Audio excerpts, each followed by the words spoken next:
All right, we're going to do one light one here before we get into our heavier stuff for the day. Jerry Seinfeld's been in the news quite a bit lately about a lot of different things, but he made a lot of news talking about how extreme left PC culture has destroyed comedy, and he got a little bit of pushback from his former co-star here. Julia Louis-Dreyfus says criticism like Jerry Seinfeld's of political correctness is a red flag. Julia Louis-Dreyfus countered former co-star Jerry Seinfeld's comments, blaming political correctness for killing comedy, saying that having an antenna about sensitivities is a good thing and that such PC bashing is a, quote, red flag. Seinfeld made headlines for his April interview with The New Yorker, in which he said funny stuff on TV, such as the golden era sitcoms Cheers and The Mary Tyler Moore Show, doesn't exist anymore. This is the result of the extreme left and PC crap and people worrying so much about offending other people, he said. Louis-Dreyfus, who played Elaine Bennis on Seinfeld, challenged that take in an interview the New York Times published on Saturday. When I hear people starting to complain about political correctness, and I understand why people might push back on it, but to me that's a red flag because it sometimes means something else, she said. I believe being aware of certain sensitivities is not a bad thing. I don't know how else to say it. She said that looking back on comedy and drama from 30 years ago through today's lens, you might find bits and pieces that don't age well.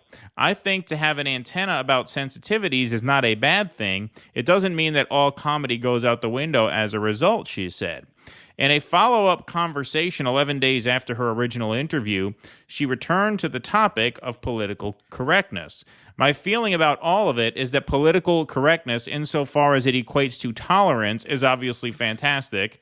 And of course, I reserve the right to boo anyone who says anything that offends me while also respecting their right to free speech, right? She said.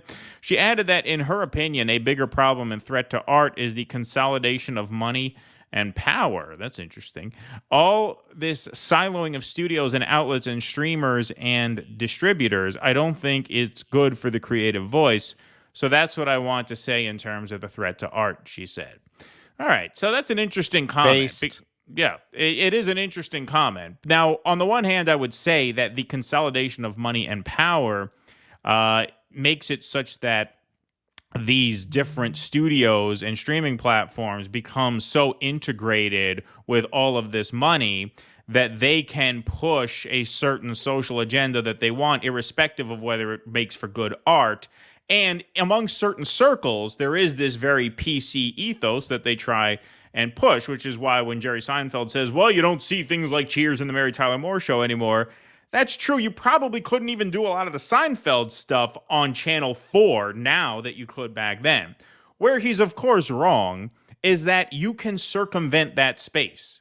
Jerry Seinfeld, these guys, these are dinosaurs. These are people for whom TV comedy means Channel 4. We proved this last weekend. That's why I wanted to do this. We proved last weekend you can fill a theater, tell whatever fucking jokes you want. We told a lot of jokes that we can't even put up on the YouTube channel, and everybody had a great time. No one came for us. No one tried to cancel us. You can work around it because there's a huge space out there right now. That's why it's so off-putting to hear these people like Jerry Seinfeld and Bill Maher bitch that the audiences aren't laughing anymore. That's because you're stuck in an old medium catering to an old audience who is so used to conforming to the taste du jour of who? Consolidated money and power that are behind Amazon Studios, right? And all of these different studios now that have a monopoly on an old distribution model. So yeah, two things can be true. Yes, mainstream television has gotten more PC. Not that I don't even know how that affects Jerry Seinfeld. He makes jokes about Pop-Tarts. Like, what envelope is he even trying to push that he can't push? Right. I don't even understand that.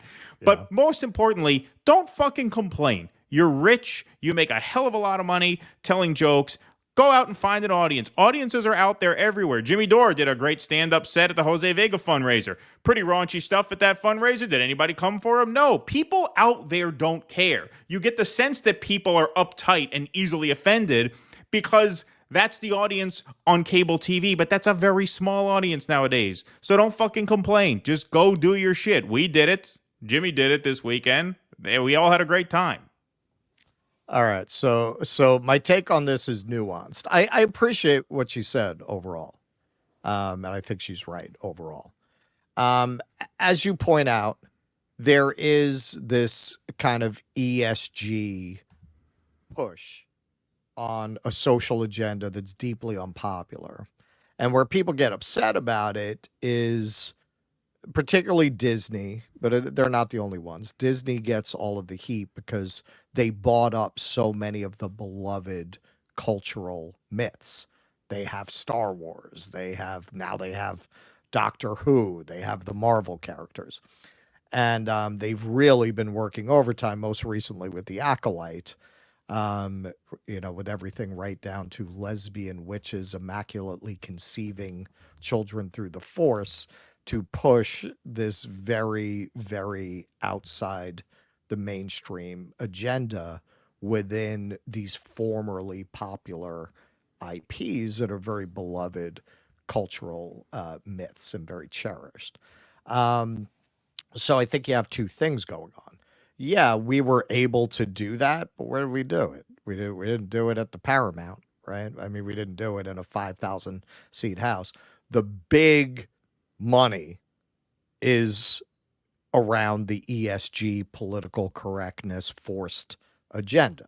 And that's why you have these big properties being infected and infiltrated by this kind of activism. But on the other hand, going to what you're saying, look at Ryan Long, man. That guy has a great fucking career making jokes, and he was doing it at the height of cancel culture. He was doing sketches about woke racism and all of this stuff and morbidly obese models and taking shots at Lizzo at the height of cancel culture. He didn't even get taken off YouTube. Well, no, a lot of comics now do stuff on YouTube. I mean, people put entire specials up on YouTube now, and you're right. You're not going to get filthy rich doing it, but you can have a pretty damn good career and live fairly comfortably as a working artist without going into these channels and these forums that are dominated by a certain narrow sort of cultural worldview. Kurt Metzger put out his last comedy special on YouTube. Nick Mullen put out a great comedy special, really fucking edgy, dark stuff, but really funny. I'm a fan of his. Year of the Dragon, it's called. That's on YouTube.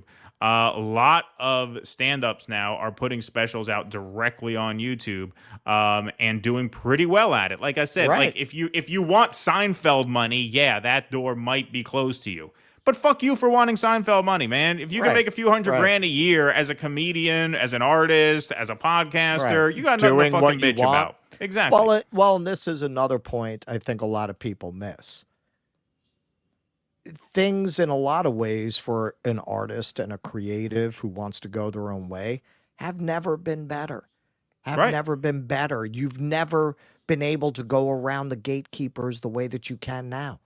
Exactly. Even the way that we on YouTube, of course, complain about censorship, but ultimately we are much more free than people doing what we do who at one time had one means of distribution, network TV.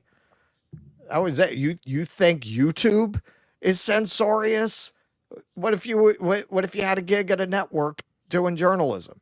You think you could talk about the things we talk about or say the things that we say? So we're complaining rightly about censorship. I'm against any form of censorship. But there's a tendency to frame that somehow as we have it worse. And that's crazy. That's crazy. Back in the day, if we got anywhere near a network newsroom, it would have been in the mailroom. There is no fucking way they would have given a couple of people saying things like this a show. Never. Yeah, no. And with our even as different as the ethos was regarding journalists being more working class back then, they still wouldn't have put you on TV. You might a couple of guys like us could have gotten a job at a newspaper, sure, and even then you would have had an editor. Right, would have said you can't say this about Richie Torres. Exactly. Yeah. Exactly. So that's not new. And I also feel even when you're talking about this consolidation of money, I thought that was an interesting point that she made. It's two-tiered. It goes back to the same thing. Yeah, there's this consolidation of money around big properties, big films, big projects. those things are less and less relevant, even in the culture. Look at all the bombs this summer. Yep. Nobody's even going to these fucking movies. And ultimately, as I keep saying, AI is the end of Hollywood, not in the way they're talking about. They're talking about how AI can replace the actors or replace the writers. No, no, no. It's going to replace Hollywood because it's going to put the power to make a Hollywood quality movie in the hands of anyone with a PC. And once that Exactly. happens, the barrier to entry is gone. Hollywood is gone. Now it all becomes what it's been naturally moving towards anyway. Content creation. A world full of content creators, most of whom are going to suck and never have an audience, just like show business has always been. And a small minority, the cream, will rise to the top in the most democratic way possible, right? Who wants to watch it? The only problem is, yeah, companies like Google fucking with the algorithm to boost this and suppress that, but it's always something. But in the end, the kind of centralization that Hollywood has enjoyed, that the media has enjoyed, that is coming to an end. That is what we're witnessing. So what Jerry Seinfeld and Bill Maher are talking about, yes, they're dinosaurs. They don't get what's coming. And they don't get how, if you're not thinking the way they're thinking, there's much more freedom now than there has ever been for creators Exactly, because from to their make a point of living. view, right? From their point of view, it's harder than ever to become Jerry Seinfeld or Chris Right. Rock or Dave Chappelle, but it's probably easier than ever to become a fairly successful working comic, Well, look working at Ricky artist. Yeah, Gervais. yeah, Ricky Gervais is doing just fine sticking his thumb in the eye of these fucking people. of He course. just dropped a video. Maybe we'll do it tomorrow because Thursday's the light show. He just dropped a video where he's laying in a bathtub. Did you see that? No, Hi, I'm a celebrity, which means I know about science and politics, and I'm going to tell you how to vote. right. it's he went on the Golden Globe stage and pissed on these fucking people. Yeah, And what do you think? He's scrounging for change under the couch cushion? That no, guy, he's doing great. right? So shut up, Jerry. Please clap.